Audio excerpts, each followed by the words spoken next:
think I read about you being denied admission from K University and University of Ghana Medical Schools. Tell us something about that. Tell us something about. I went to read biochemistry, and that was a blessing in disguise, a big one, a big blessing in disguise. Yeah, sure. I think that's what ended you in Harvard. So I am repelled by the poles. Go ahead, Lankai. Ferromagnetic materials. No. Yes, Frank. Diamagnetic materials. You are right. Hi guys, welcome to your favorite show, the Nsmq review show, where we bring you highlights of the National Science and Maths quiz organized by Primetime Limited and also get you closer to the outstanding contestants. I'm Irabina Koka. Guess who we have on this program today? This gentleman holds a Bachelor of Science degree in Biochemistry, Cell and Molecular Biology from the University of Ghana. Was a National Science and Maths quiz representative for his school, that's Boa Amponsem SHS, and is currently a PhD candidate at Harvard University. He is a philanthropist, a public speaker, literacy advocate, and an SDG ambassador. He is also very passionate about research, leadership, and teaching. Ladies and gentlemen, help me welcome on board Frank Obeng Addae. Hi, Frank. Hello, Irabina. Nice meeting you. Nice meeting you too. I hope you are doing well. I'm doing very well. Okay. That's great. So before we move into the discussion, please let's not forget to subscribe to our YouTube channel, like, share, comment, and also let me know your thoughts in our chat box as well. Okay, so Frank, just in case I was making the introduction and I left something out, can you just try filling the gap, telling us something about you? Oh, okay. A very good morning, good afternoon, good evening to our cherished viewers, those who are joining us from all over the globe. My name is Frank Obeng Addae. As Rabna rightly said, I was born in a village in the western region of Ghana called Wasapo, but for the past 19 to 20 years, I have lived my life with my family in dunkwa-on-offin. I had my basic education.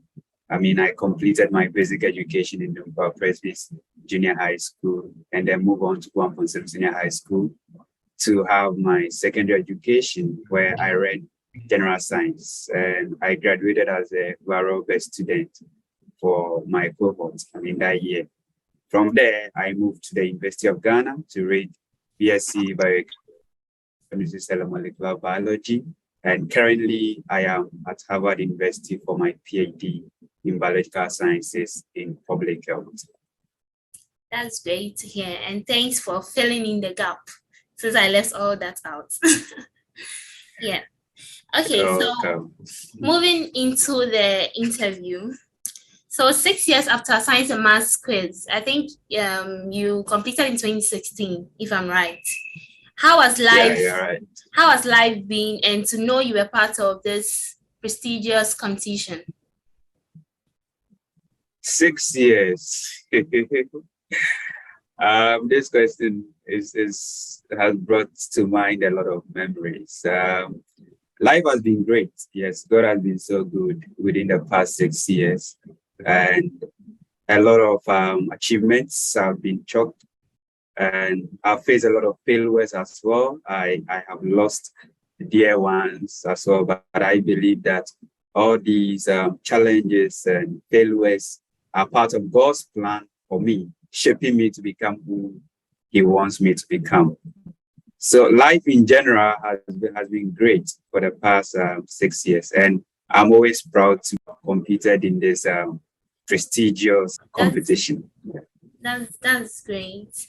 So in Science and Maths quiz, at what stage did your school bow out, and which school eliminated you from the competition? Yeah, so we got to the 1/8 stage of the competition, and unfortunately, we were eliminated by Infantiman girls. That was a very painful elimination. Yeah. Oh, wow. That was a Okay. painful elimination. Oh. Yes. So in the first round, we're leading. The second round, it became very tight. The third round, which was the problem of the day, we actually didn't understand the question. I think the question was on thermodynamics. So we flopped. We didn't get anything from there. So Prof. Kaufman had to give us 1 mark out of the 10. And the two of us, I mean, having performed badly in the problem of the day, we were down. So the two of us, we have a couple of questions wrong.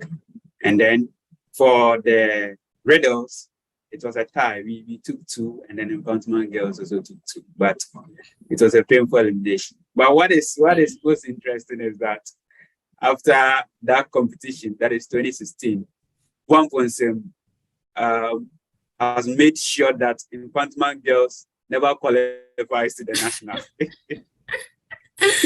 So we met them in 2018, and then we eliminated them at the regionals. And since then, they have not been to the national competition. Again. Okay. Oh, that's so you talked about some challenges and all that. Could it be due to lack of adequate preparations or something like that? Here, I think dynamics, and that was a topic that we didn't treat when we were in SHS. So we had no idea about the question. We were just doing something, and eventually we had everything wrong. Okay. So moving to SHS, you said Boa Amponsem. First of all, why Boa Amponsem? Why did you go to Boa Amponsem? Okay, I would like to say that before I answer the question, I would like to say that Boa Amponsem is the best SHS in Central Region, whether you agree or not. No one is going to argue with that. No one is going to argue with that. Yes, so actually, my dream school was Prempeh College. So that was my dream school. And I was the best student in JHS, Presby, Dunkwa Presby, JHS. And so I was expecting to get a single grade. That is why I chose Prempeh College to be my first choice. And then I chose Boa Amponsem to be my second choice. And then, I chose Asanteman rather to be my second choice. And then Boa Amponsem as a third choice. But then when the BEC results came, I had a grade 15. And that was the best among my colleagues. That was the best grade. Okay. And because of that, I didn't get into Prempeh College. I was hoping to get into Asanteman because Asanteman was my second choice. And I wanted to leave Dunkwa because I had all my education in Dunkwa. But I don't know what happened. My teachers interchanged the school arrangement and brought Boa Amponsem to the second choice, and then Asanteman to the third choice. I eventually had Boa Amponsem. But I tell you, it was a blessing in disguise. Yes. But when you found out that you had Boa Amponsem, what was the genuine feeling? I was very much disappointed in myself. I was seeking for remarking. I was seeking for remarking because when I saw the results, I told my dad, "This isn't my result. This isn't my result." But I was highly disappointed. But it turned out to be a great blessing for me. Yeah. Okay, that's nice. So, during your time in school and all that, well, what were some of the challenges, or I'll say the down moments you had, and what helped you navigate through those moments? Yeah. So, like I clearly stated, I mean, if you're a day student, it comes with a lot of challenges, right? Yes. You go to the house and then you're supposed to do certain activities before you have the chance to study, right? So that was a very big challenge to me, but then I didn't allow that to affect my studies. And then apart from that, coming from a family where my dad was a people teacher in one of the basic schools in Dunkwa, and his salary was less than 500 cedis, and he was taking care of all of us. So we had a problem of or we had financial crisis. That was a very difficult situation for me. There were times that I remember I only bought one book with my own money, and that was Physics Akila. You did science, so you know Physics Akila. Yes. And at that time, it was 30 cedis. And what happened was that my mom and I went for some menial job. You see, in Ghana, when people are building houses, they expect people to fetch water for them, and then they get paid. Yeah, so that is what I did with my mom. And I had 30 cedis. So right after receiving the money, I went to the bookshop to get that book. That was the only book I was able to buy. So getting books was also challenging for me. But then I told myself, I remember when I was in Form 1, second term, that was when I got to know Christ. And I told God that we are going through. And I want this prayer that I wanted to be the pillar and pride of my family. Honestly, I didn't understand those words, but that was what I told God. And eventually God answered my prayers. Yeah. Oh, that's very inspiring coming from you. Yes.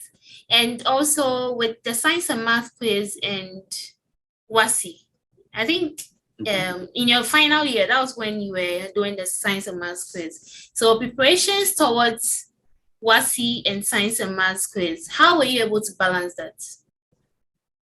Okay, so our school is not like the high grade schools who had some kind of intense preparation for science and math quiz. We're doing well. We had preparations, but then I think that the science and math quiz preparation, in a way, helped me in my WASI. But there are a lot of topics that we covered in the science and math quiz team that were not covered in class. So that gave me an upper hand, me and my colleagues an upper hand to prepare towards the WASI. Yeah. Oh, okay. And in your school, was there a specific selection for the those who represent your school in the science and math quiz? Because other schools, I know that there are certain criteria they look at. Is it that your school, there's a particular criteria they look at before they select students to represent the school in science and math quiz? Well, during my time, I was actually not part of the science and math quiz team from the beginning.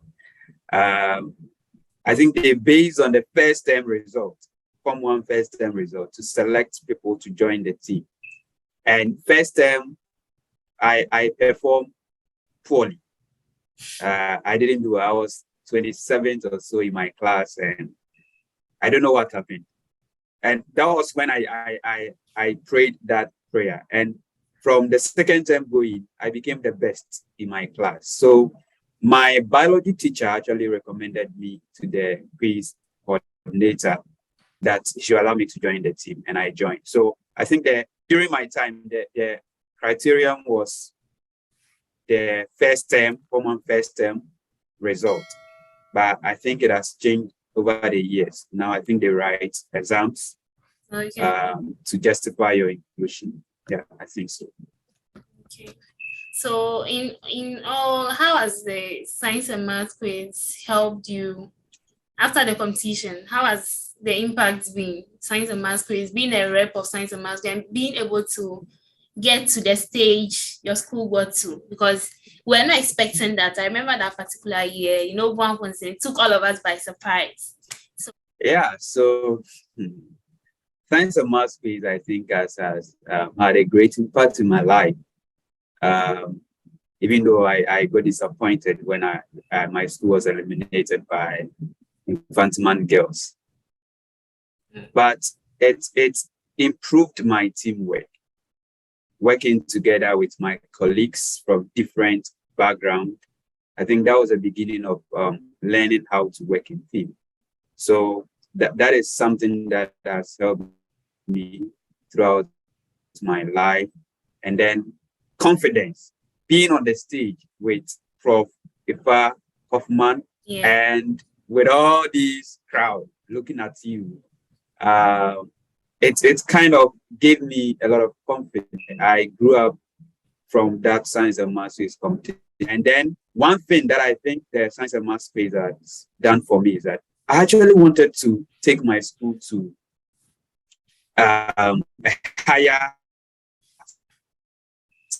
stage in the Nsmq. You see, people have represented their school, they've done well, and then their names are there. And so when these people eventually in the future get to places, they are invited to come back to speak to the student, right? And that was part of my goal in participating in National Science and Math Quiz. That dream was kind of shattered when I got eliminated at the 1-8 stage. But then I told myself, well, if I couldn't make it to register my name in the historic book of Nsmq, I think I should work hard to get to a place where these people who at least recognize that, okay, this person didn't really do well during the science and math phase, but then he has positioned himself in a certain position or place that he can be called back to give back to the students. So that was a great motivation I had, and that has really helped me in my journey, in my educational journey. Wow, that's very inspiring, because so I hope to be invited one day. Oh yes. I hope this video reached out to them, and then they get to see it, and then don't worry, they'll invite you. Yes. So what was this particular school that you were praying so hard that you don't meet along the road? I know you weren't expecting Infantiman to be the school to kick you out.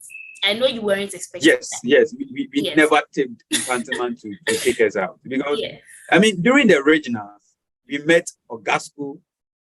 We beat Ogasco. Yes. We eliminated Ogasco during the regional. So Infantiman was not a match. Yeah. And when we started, you could see, if you watch that contest, you could see the should I use fire in us? Mm-hmm. Yeah. We're really on fire, right? So, but a school that we were not expecting to meet, I think, is Infantipim, because we met Infantipim at the regionals competition at the semi-final, and they gave us a 10 mark gap. Right, it was a tough competition, and they eventually won the regional competition. So I was not expecting to meet those people, Victor and then John Teto. I was not expecting to meet them. Yeah. And they were my favorites, but then eventually they didn't win. I think they were second or third. Yeah. Okay, that's great. At least Botre boys know that you're scared of them. I'm no more scared of them. I mean, Victor, I really like Victor Makapui and John. I think Makapui is now in University of Pennsylvania, and then John is a medical student at UG. They are very good friends of mine. Yeah, and those boys were on top of stuff. Yeah, they were very good. We'll surely reach out to them and have a time with them sometime. Yeah, exactly. So the teachers in Boa Amponsem, which teachers had most influence on you, or let me say helped you or mentored you, that you would want to say something about them and then give them a shout out as well? I think all the teachers that taught me in Boa Amponsem had a great influence in my life. But most especially, I'll single out my biology teacher, Sir Elijah Awule. Wherever he is, may God bless him. This man took me as his own child and helped me in a lot of stuff. And he kept motivating me that I could be the first person to get 8 A's from the school. Yeah, and even though I didn't get 8 A's, I had 7 A's and a 1B. So in English, it was a great motivation. Or I took that inspiration from Sir Elijah. And then I was not good at English. Let me say this. I was not good at English.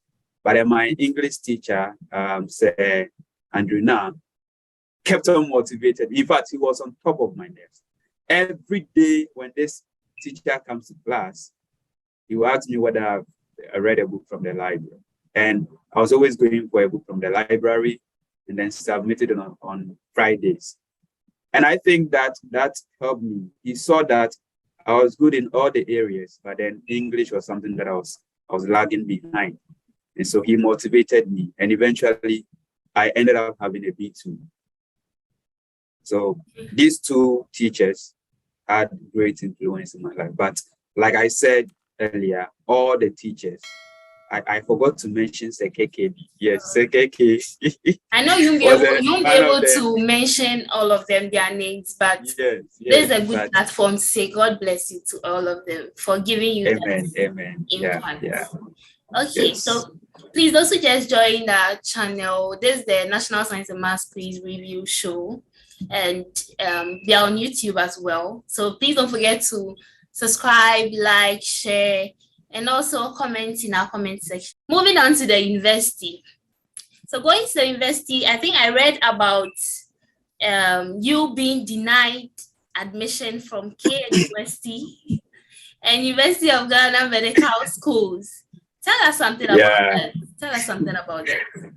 Yes, so after my graduation in 2016, I took a year gap to work as a teacher, and then I wanted to do medicine, and I applied to KNUST and then the University of Ghana Medical School. And for KNUST, I also had an opportunity to apply for a MasterCard Foundation scholarship. So I was invited for an interview. I went for the interview. They came to my house after the interview to survey the house. And what they told my father was that I had been selected for the scholarship. But then the only condition left was to gain admission to KNUST. Whether I had my first choice, second choice, or last choice, that doesn't matter. So I waited for KNUST to at least shortlist me for interview for medical school. It didn't happen. All I heard was they had released their accepted candidates. UG2, same thing happened. I was like, really? I mean, coming from Boa Amponsem with 7 days and a B2 in English, at least call me to prove my eligibility to read medicine. But then that didn't happen. And what is most painful is that KNUST actually didn't give me admission. My last choice was... I was about to ask that. Is it that you applied to only for medicine? Did you apply for only medicine in KNUST? Not at all. I think my last choice was mathematics. Yes, and I was not given admission at KNUST. So it was later that they gave me fee paying for Medilab, and the scholarship was not designed to pay for fee paying students. Yeah. That was a big blow. I really cried, and I got disappointed because God knew where I was coming from, and having this scholarship and being denied of admission was a big blow. So that was what happened. But eventually I was invited for an interview at UHAS, University of Health and Allied Sciences. I went for the interview. I wrote the entrance exams. When the list came, I was #1, but I couldn't pay the fees. That was 7,000 Ghana cedis. I couldn't pay. They gave me 1 week. I couldn't raise me 1,000 to pay. Yeah. So I eventually lost. And I was thinking that I was not going to school.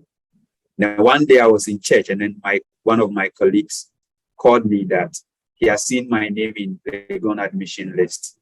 And so I rushed to go and check, and I saw that I had been offered biochemistry. And I went to read biochemistry, and that was a blessing in disguise, a big one, a big blessing in disguise. Yeah, after all, I think that's what ended you in Harvard. So it can't obviously be a case. and actually, I think, you see, Ghana, we have that mentality that if you are good, you have to study medicine. Exactly. I think I wanted to do medicine because of prestige. I didn't have passion for medicine. That is what I got to realize. Yeah. This person is from a poor background. His father is a people teacher. And so becoming a medical doctor will be a great pride for the family, right? I didn't have passion. And when I got to realize it, in level 200 at Legon, I had an offer to go to Cuba. That was a government scholarship, but I rejected. I told the person is a preacher Niyama. I told him if it is for biochem, then I will go, but for medicine, I'm sorry, I would not go. And it's good that I rejected the opportunity as well. Yeah. I wouldn't be in Harvard, if I accepted that. Okay, so all in all, through these challenges, you graduated UG as a valedictorian of your college, right? Yeah, exactly. So tell us a little about it, because after all these trials and everything you went through, being rejected for medical school and all, what motivated you to strive so hard that you graduated as a valedictorian for your college? Okay, so I came to Legon with that mentality that I am not going to disappoint my parents, right? And when I came in level 100, I still had the mentality of going back to medical school. Level 100, I still had that mentality of going back to medical school. So right after undergrad, I was expecting to get into the graduate medical school, which would be another 4 years. And so I was studying. I was always studying. And there was not enough money. So I mostly found myself in the study room. I go to the study room, I study, I come back to the hall around 11 p.m. I eat my gari, I climb my top bed, and then I sleep. The next morning we go again. After lectures, I'll go to 24. That led to me becoming the overall best student in my college. That's very inspiring and motivational. So the Gary part for me, because some of us have been at that stage, so we get it. My best friend can attest to that. I don't know what that is. Mohammed Atampuri. We were in the same room, so you can attest to that. Charlie, yeah, bro. And easy. Okay, so aside academia, were there any other activities you were involved in, maybe church groups, some other associations on campus aside academia? Yes, I was part of the University of Ghana Church of Christ campus church. I was, Mohammed, shout out to you. I can see you are in here. Hi, Mohammed. Yes, so I was an active member of the Church of Christ campus church. I became an evangelism leader in level 200, and then became an education leader in level 300. Level 400 when I in my final year. And I was a president for SDG Ambassadors Ghana. I also was a founder of Mopra Literacy Foundation. I founded that during my undergraduate studies. And I was part of a number of organizations on campus. I was elected or appointed as an academic board head for the Ghana Biochemistry Student Association of the University of Ghana. And then I was a class president for my cohort as well. So I engage in a number of leadership activities and social activities on campus. Okay, that's great. That's great. So for those who just joined us, this is the Nsmq review show. Please don't forget to subscribe, like, and share our videos on YouTube. And over here, we're having an interview with Frank Obeng Addae. As you saw on our flyer, from the village to Harvard University. That's a great opportunity. Now, diving into the main section, the one everyone has been waiting for. So, coming from a humbling and challenging background, had you ever dreamed that you see yourself in Harvard University? That's my first question. That was an ultimate dream. Yes, that has been my dream. And I actually wrote it down that one thing that I would like to share with everyone who is watching us is this. You see, your dreams are valid, but if you don't write down your dreams, you might not be able to achieve them. In 2017, when I was preparing to come to the university, I had a lesson in my local church dunkwa-on-offin Church of Christ. And we're talking about lessons from the life of Solomon. And one of the things I learned from that lesson was that Solomon was a person who documented his plans or dreams. And that is why I started. I wrote down what I wanted to achieve in life. I wrote down people who could help me to achieve that, the hindrances, the things that could hinder me from achieving that. So I kept on doing that. So in the university, becoming a valedictorian was actually a documented plan. I wrote it down that I want to be a valedictorian for the glory of God. And so God should help me. And so going to Harvard is also a documented plan. I wrote it down. I wrote it down that if it's the will of God, it should enable me to get to Harvard. Initially, I was hoping for a master's. But then when I was in level 400, I got to know that I could even apply for a PhD. So it was a dream to go to Harvard. Yeah. Applying for a PhD without a master's. Yes. Yeah. Tell us a little about that, because I know others will be watching us that would also have the plans of doing that, but they think they can't apply the PhD without having masters. So tell us a little about how you did that. Yeah, so it's very common in the US. You can move from right after undergrad to go and do your PhD. But it's very difficult if you are coming from Africa directly. Most of the Africans who are in the Ivy League schools, or even Harvard, let me use Harvard as an example, are people who had their undergraduate studies here in the US or had a master's degree here in the US. And so that became very easy for them to get into a PhD course or program. And that was why it was very surprising to move from, when my story came out that I had gained admission to read a PhD, because it doesn't happen. You can easily get in from SHS. You can get to Harvard when you write a SAT, SAT, and then you perform very well. You can get to the Harvard College. But moving from undergrad to a PhD is very difficult. Masters you can get. So what I would tell my people is that, you see, Frank has been able to do it, or God has enabled Frank to be able to do it. If it is the will of God, I always believe in this. If it's the will of God that you also come to Harvard, you shall come, right? What I would tell you is to start preparing. If you want to do a PhD, not only in Harvard, if you want to do a PhD in any of the universities in the US or in Europe, start preparing. If you are in level 100, don't think that you are just in to study. Take internships, research internships. That will give you a lot of research experiences, because I started early. I started taking internships at the end of level 100, right? So that gave me a lot of research experiences. So you can make it, do that, and then don't just focus on your academics. Don't just focus on getting grades. Participate in community engagement, leadership engagement, build yourself, okay, to become very competitive.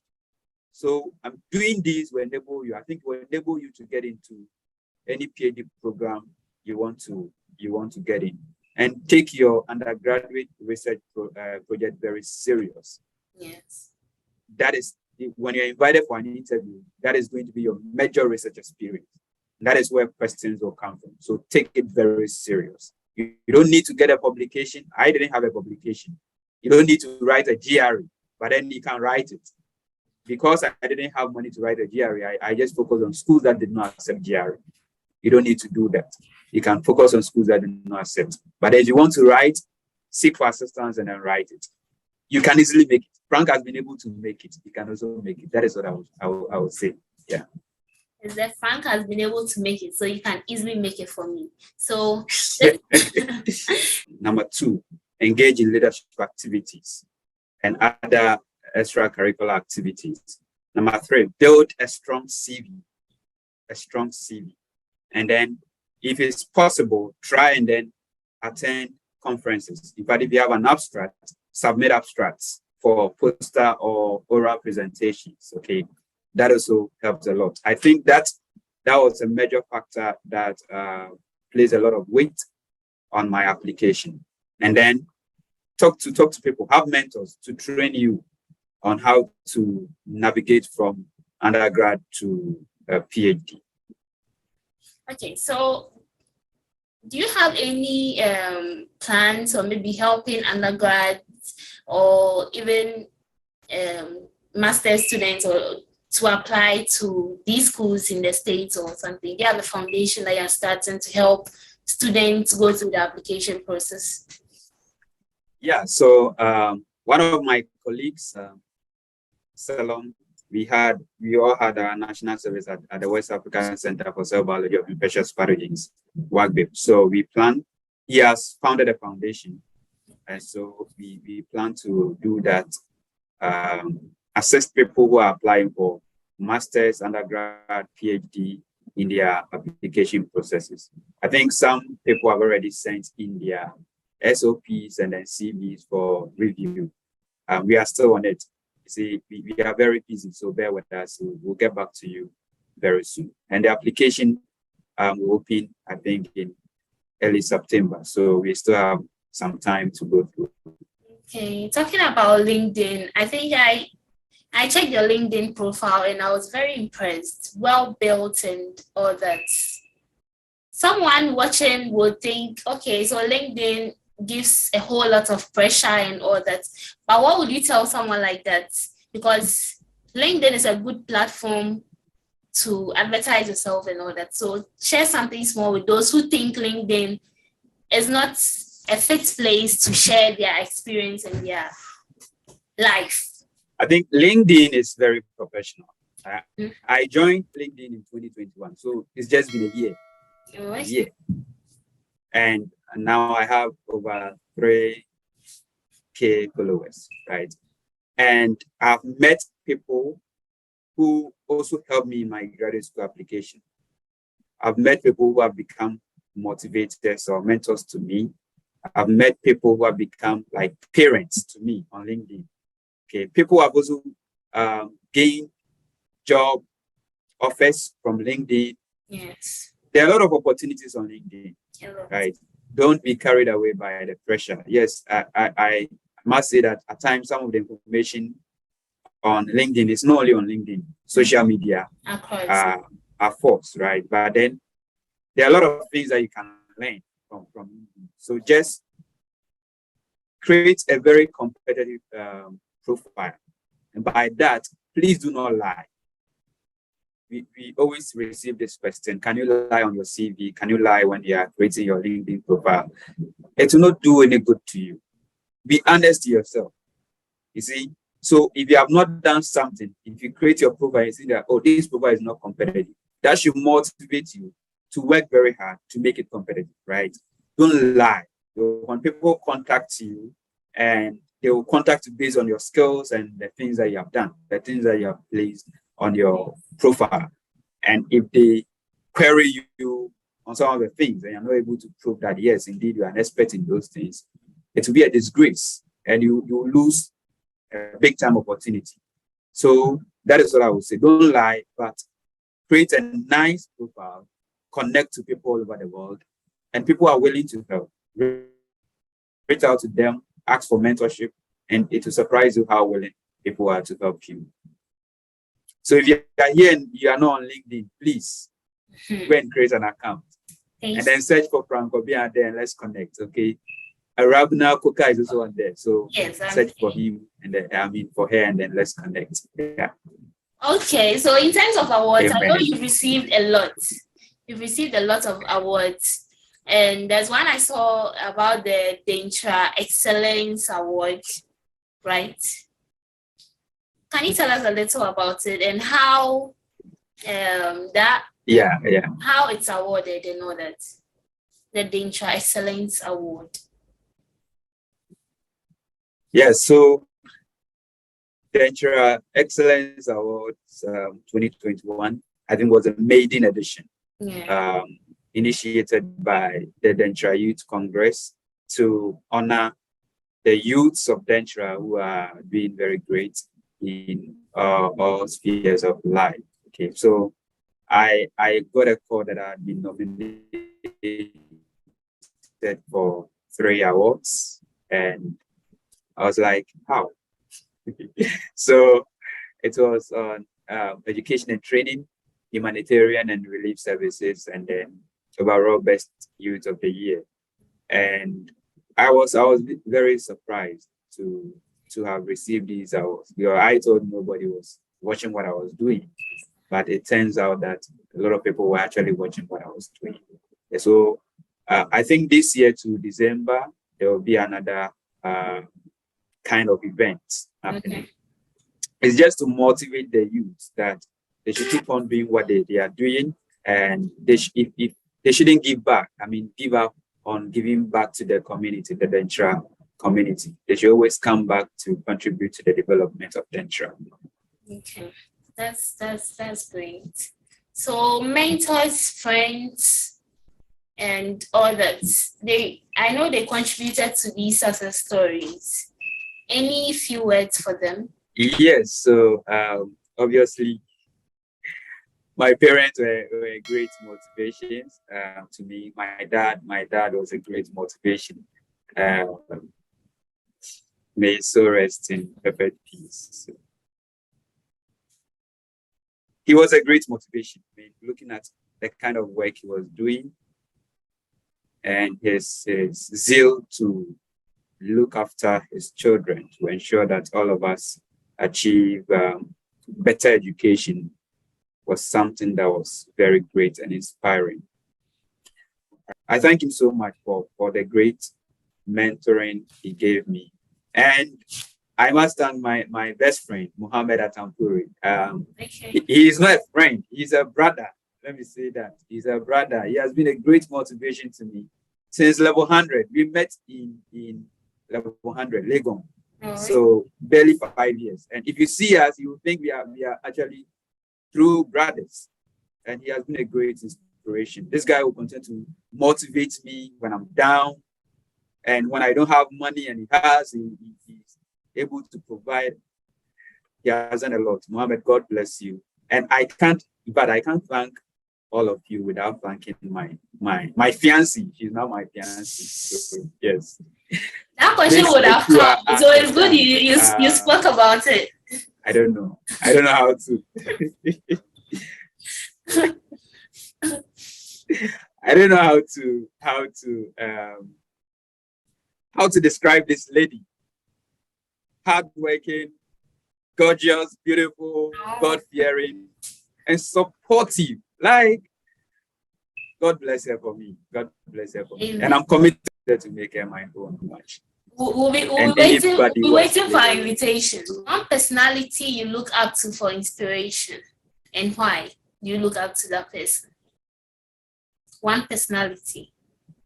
Well, I have a lot of personalities that I look up to, depending on in the area of life. So in terms of academics, I look up to Professor Gordon Awandari. He is a Pro-Vice Chancellor, Academic and Student Affairs of the University of Ghana. He was my director, he was my lecturer at the Department of Biochemistry, and he has done a lot. I mean, this guy was offered a job in the US. He had his education in the US, his PhD in the US, and then he chose to come back to Ghana to establish WACBIP, where I did my service. And through this institution, a lot of PhD candidates and master's candidates have been trained. So he has done a lot. He has given back to the community so greatly. So I really look up to him. Spiritually, I look up to a lot of preachers. But most importantly, I look up to this preacher, Franco Binesian, not because he bears my name, but then this man has been great in training the youth in our church, the Church of Christ. And it's something that I really admire of him. And I really wish that one day I'll be able to do what he has done for the youth in the church. Okay, Frank. So moving on to our trivia questions. Just some few questions about you personally. Yes. So what's your favorite football team?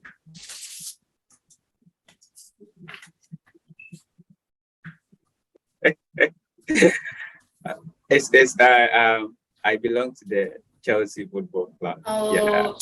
You support I'm not good teams. a die-hard fan. I'm not a die-hard fan, but Oh.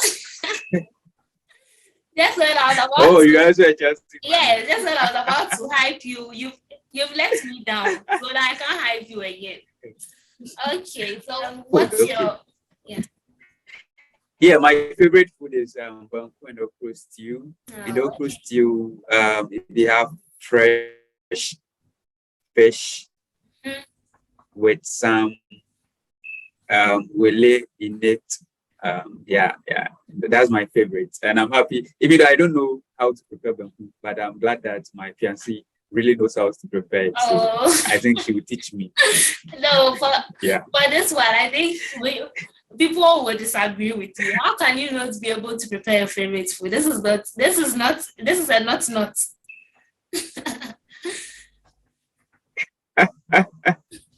Please, you should learn that. You should learn that as well. Yeah, very soon I'll become an expert in that. Yeah, sure. Because she's very good at that. Yeah. Hope so. Okay. Do you fancy cars? Not really. Okay, so which cars should I say are or is your favorite type? Well, I think Tesla is my favorite because looking at the mentality behind making Tesla, it's an electric motor, right? It doesn't use fuel, and it has a mentality of sustainable energy usage to reduce carbon dioxide emission, and that is kind of protecting our environment. So I think that's my favorite. It's have a very good impact on our environment. Yes, that's great. At least it reduces the fumes all around. Exactly. Yeah. So would you rather run a business in Ghana or work abroad? I mean, home is a home, right? Home sweet home. Yes. Okay. But then I believe in the plan of God. Yes, I believe in the plan of God. If God wants me to stay here, I don't have any say. But the plan is to come back to Ghana to help in the development of my country, no matter what. Even if I get a job here, it doesn't mean that I'm going to abandon my country. Okay. I'm really passionate about, especially the youth in my country and those from underrepresented or underprivileged societies. They are my focus. So I will definitely come back to Ghana before I die. That's great. Okay, so let's see in the chat section if we have some questions from our participants. Okay, so I think I have one from Bafo Krapim saying, please, what is the name of your foundation again? And is it something we can follow on LinkedIn? Okay, so the foundation is not yet on LinkedIn. The foundation for graduate school application, I guess that is what the question is about. It's not yet on LinkedIn, okay, but I've forgotten the name. I think it's CK Don Foundation. So we are working on the website. Very soon it will be ready. I think by the end of this month it should be ready, and we'll share it on LinkedIn, and we will create an account on LinkedIn as well. Yeah. Okay, so what inspired you to establish your foundation? Okay, so my foundation, I think is about the Mofra Literacy Foundation, right, Victor?